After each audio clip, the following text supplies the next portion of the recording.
As we continue to roll on through Marvel Studios' What If, we find out more and more details, such as the fact that when it came to the live action side of things, with Loki and WandaVision, both of these shows held some ideas and things back from Marvel's What If.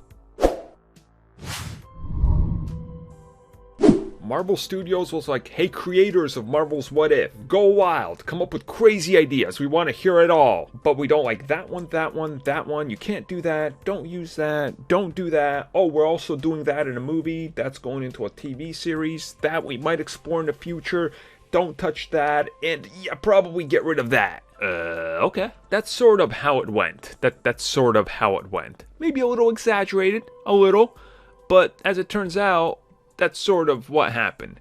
Essentially, how we learned this is recently AC Bradley, the head writer, was doing multiple interviews, and she was talking about the original pitches on spins for all the projects, Guardians of the Galaxy, Thor Ragnarok, and all these other things, and what direction they were going to go in. And she reveals, without going into too many specifics, along with Brian Andrews, who's also the storyteller that worked on it, that confirmed multiple of these things to Vanity Fair, that multiple times they would go to Marvel Studios back, here's our idea. And they'd be like, well, that's a good idea. Let us tell you something, we're using that exact idea. And then they're like, well, okay, we're going to come up with this concept of the multiverse and how we do this. They're like, actually, Loki's going to do that.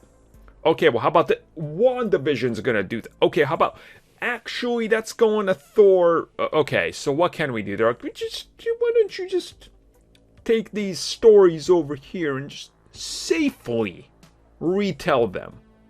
Just don't touch on anything we told you not to. Gotcha. Now, I know this sounds like the opposite of what they've been saying. We were given total creative freedom, and to a degree it is, but to a degree it's also not. They were given creative freedom to play in the playground with set assets, and not everything on the playground, right? Like, imagine going to a playground, they're like, you can use the slide, but you can't use those climby wall things. Climb walls? What are those called? Climbing walls? How the hell did I forget that? Yes, you can go to the playground. You can use all the slides, but you can't use the walls or the ropes.